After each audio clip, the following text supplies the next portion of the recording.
Kas būtų, jei pasakyčiau, kad svarbiausi technologiniai įgūdžiai Amazon neturi nieko bendro su programavimu. Jeffas Bezosas niekada nevedė ne vieno intensyvaus mokymo kurso, bet jis sukūrė kelių trilijonų vertės imperiją, į kiekvieną darbuotoją įdiegdamas 5 pagrindinius principus. Tai ne programavimo kalbos, tai mąstymo būdas. Tai inovacijų operacinė sistema, kurią sudėjome išnarsti 2 dešimtmečių jo laiškus akcininkams ir vidinius memorandumus. Tai bent minutei pamirškit Java ir Python. Šie 5 įgūdžiai yra šaltinio kodas už Amazon nesustabdomo augimo ir aš parodysiu, kaip jūs galite juos panaudoti. Jeffas Bezosas pavertė garažiai įkurtą knygyną į pasaulinį milžiną, kuris šiandien veikia visur nuo debesų kompiuterijos iki Hollywoodo. Ir jis tai padarė ne vien samdydamas geriausius pasaulio programuotojus, jis tai padarė kurdamas kultūrą paremtą keliomis galingomis nepakeičiamomis idėjomis. Daugumai išgirdus žodžius technologiniai įgūdžiai į galvą ateina kodų rašymas ar duomenų apdorojimas, bet Bezosas šią sąvoką apibrėžė iš naujo. Amazon tikrieji technologiniai įgūdžiai – tai modeliai, kuriuos naudoji priimant sprendimus, diegiant naujoves ir mąstant. Tai principai, kuriuos jis įtvirtino, kurie iki šiol yra įrašyti įmonės DNR. Jie tarsi matomi visiems, bet kartu paslėpti ir daug vertingesni nei bet kuri programinė įranga. Tai pereikime prie 5 įgūdžių, kurie iš tiesų pastatė Amazon imperiją. Pirmasis ir svarbiausias įgūdis – tai klientų obsesija. Žinau, ką galvojat. Skamba kaip tipiška korporatyvinė frazė, kurią kiekviena įmonė užsikabina ant sienos. Bet Amazon tai griežta ir nepakeičiama disciplina. Štai kokią problemą jį sprendžia – universalią verslo akląją zoną. Tai dėmesio sutelkimas į konkurentus, o ne klientus. Dauguma įmonių pirmiausia sukuria produktą, o tada ieško, kam jį parduoti. Jie stebi konkurentus ir reaguoja. Bezosas tai laikė mirtina klaida. Jis garsiai sakė darbuotojams: nebūkite prisirišę prie konkurentų, verčiau bijokite klientų, nes būtent jie turi tikrąją galią. Bezoso sprendimas apverčia šį modelį aukštyn kojomis. Įgūdis dirbti atbulai nuo kliento. Tai reiškia, kad nepradedi nuo to, ką pats geriausiai moki ar kokius resursus turi. Pradedi nuo kliento poreikių ir problemų, net jei tai nuveda į sritį, apie kurią neturi jokios patirties. Tu nuolat klausaisi ir dar svarbiau, kuri jų vardu. Kaip Bezosas pastebėjo, klientai yra nuostabiai nepatenkinti. Vadinasi, jie visada nori geriau, net jei patys dar nemoka to aiškiai suformuluoti. Puikus pavyzdys – Kindle. Ankstyvaisiais 2000-aisiais Amazon pardavinėjo knygas, bet negamino jokios technikos. Jie neturėjo jokios patirties kuriant elektroninius įrenginius, bet Bezosas aiškiai įvardijo kliento problemą. Žmonės norėjo bet kurios knygos bet kuria kalba per mažiau nei 60 sekundžių. Jam nerūpėjo, kad Amazon neturi aparatūros inžinierių. Jis matė klientų troškimą ir dirbo atgalinė tvarka, priversdamas įmonę sukurti įrenginį, kuris tai išspręstų. Tai kliento obsesija veiksme. Tai nėra minkštasis įgūdis, tai griežtas procesas, kai pradedi nuo vartotojo ir leidi jo poreikiams valdyti visą tavo strategiją. Antrasis įgūdis – gebėjimas priimti greitus sprendimus. Šis įgūdis sprendžia problemą, kuri paralyžiuoja daugumą didelių kompanijų – lėtumą. Kuo organizacijos didesnis, tuo labiau jos bijo suklysti. Atsiranda daugiau vadovų sluoksnių, nesibaigiantys susirinkimai, o reikalavimas turėti 100% užtikrintumą sukuria visišką analizės paralyžių. Inovacija tiesiog miršta. Bezoso sprendimas – tai mąstymo modelis, kurį jis vadina vienpusės ir dvipusės durys. Laiškuose jis paaiškino, kad kai kurie sprendimai yra milžiniškai ir beveik negrįžtami. Tai vienpusės durys. Pro jas reikia eiti lėtai ir atsargiai. Bet pasak jo, dauguma sprendimų tokie nėra. Tai dvipusės durys. Gali pereiti į kitą pusę, pažiūrėti kas ten ir jei nepatinka, grįžti atgal. Įgūdis čia yra mokėjimas atskirti, su kokiomis durimis susidūrei. Jei tai dvipusės durys, Bezosas reikalavo greito ir paprasto proceso. Jis garsiai teigia, jei lauki 90% informacijos, kurios norėtum turėti, jau ilgiesi per lėtai. Jis skatino komandas priimti sprendimus turint apie 70% duomenų, nes versle greitis svarbiausias, o blogą sprendimą gali pataisyti greičiau, nei įgyvendinsi lėtą. Ši filosofija ir nulėmė garsųjį 2 picų komandos principą. Jis suskaidė įmonę į mažas autonomiškas grupes, kurias būtų galima pamaitinti vos 2 picomis.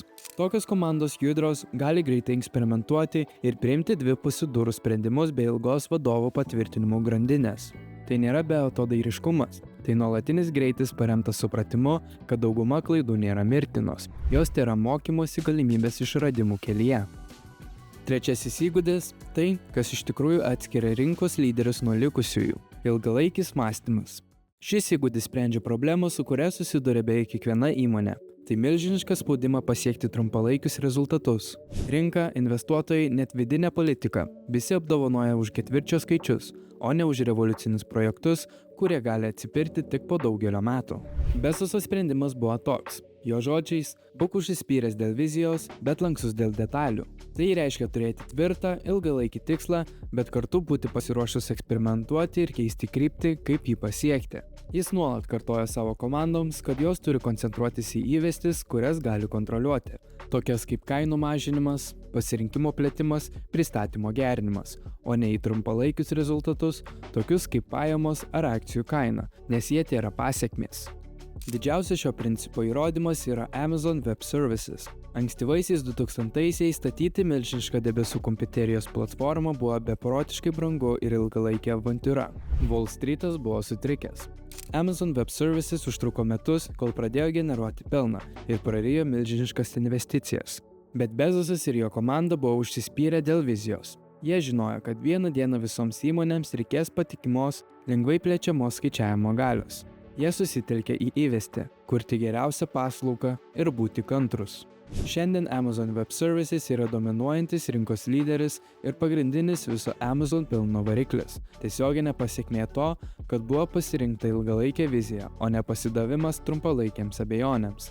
Šis įgūdis reiškia drąsą pasodinti sėklas ir saugoti daigus, žinant, kad jie vieną dieną išaugs į milžiniškus medžius, net jei tai užtruks 10-metį.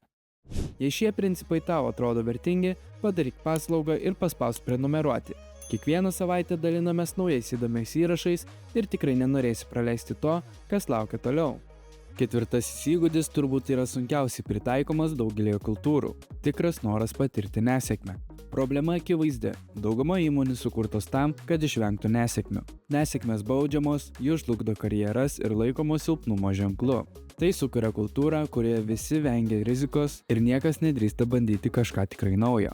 Bezoso sprendimas buvo visiškai perinterpretuoti, ką reiškia nesėkmė. Jis garsiai sakė, nesėkmė ir išradimas yra neišskiriami dvyniai, vienas be kito tiesiog negali būti. Norint išrasti ką nors naujo, reikia eksperimentuoti, o jeigu iš anksto žinai, kad tai pavyks, vadinasi, tai ne eksperimentas. Įgūdis čia yra sukurti kultūrą, kurioje eksperimentavimas vertinimas nepriklausomai nuo rezultato. Ryškiausias pavyzdys – Amazon Fire Phone. Tai buvo milžiniška vieša nesėkmė, kainavusi bendrovėje apie $170 milijonų nuostolių. Įprastoje įmonėje už tai atsakinga komanda būtų buvusi sugniuždyta ir išblaškyta, bet Bezosas į tai pažvelgė kitaip. Jis pavadino Fire Phone drąsiu eksperimentu. Ir nors projektas nepavyko, iš jo išmoktos pamokos ir sukurta technologija tiesiogiai tapo pagrindu itin sėkmingiems produktams – Amazon Echo ir balso asistentui Alexa. Šio įgūdžio esmė – ne tik susitaikyti su nesėkmėmis, bet ir suprasti, kad nesėkmė yra investicija į ateities žinias. Tai reiškia daryti daug bandymų, kurių praradimai nedideli, bet potenciali nauda milžiniška. Ir tai reikia kelių tokių didelių laimėjimų, kad jie atpirktų visas nesėkmes, kurios nepasiteisino. Penktasis ir paskutinis įgūdis sujungia viską į vieną – pirmosios dienos mąstymas. Problema, kurią jis sprendžia, galbūt yra pati pavojingiausia iš visų. Sėkmė. Nes sėkmė gimdo pasitenkinimą. Kai įmonė tampa lyderė, jos instinktai pasikeičia. Vietoj puolimo jį ima gintis, o vietoj inovacijų saugoti tai, ką jau sukūrė. Bezosas tai vadina antrąją dieną. What does day 2 look like?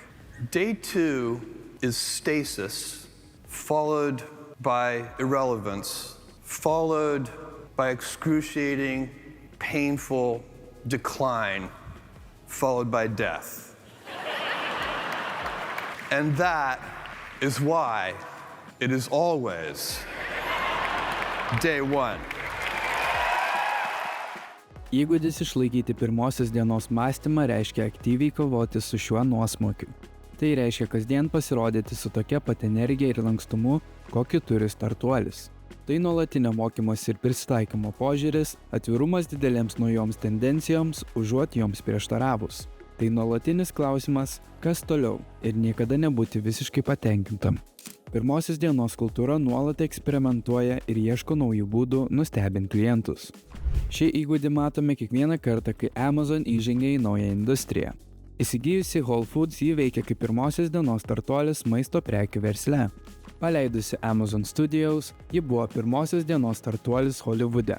Įmonė tiesiog atsisako elgtis pagal savo amžių. Pirmosios dienos mentalitetas yra išlikimo mechanizmas. Tai pagrindinis įsitikinimas, kad niekada nesi per didelis, kad žlugtum, ir kad vienintelis būdas užtikrinti ateitį – išlikti tokiam pat alkanam, koks buvai pirmąją dieną. Tai yra galutinis prisitaikymo įgūdis. Ir štai jie – 5 technologiniai įgūdžiai, kurie yra tikroji Amazon sėkmės paslaptis. Klientų obsesija, greitas sprendimų priėmimas, ilgalaikis mąstymas, noras patirti nesėkmę ir pirmosios dienos mentalitetas viskas sujungiantis į vieną. Atkreipkite dėmesį, ne vienam iš jų nereikia parašyti nė vienos kodo eilutės. Tai nėra apie techninį įgyvendinimą, tai mąstymo sistema, tai technologija kurti. Jeffas Bezosas nesukūrė vien tik kompanijos, jis sukūrė inovacijų operacinę sistemą pritaikytą augti. Įvaldę šios principus, jūs taikysite tą pačią sistemą, kuri pastatė $1 trilijonų vertės imperiją. Jei šis video buvo naudingas, spauskite prenumeruoti, kad nepraleistumėte kitų istorijų apie didžiausius pasaulio inovatorius. Ir parašykite komentaruose, kurį iš šių 5 įgūdžių planuojate pradėti taikyti jau šiandien. Ačiū ir iki.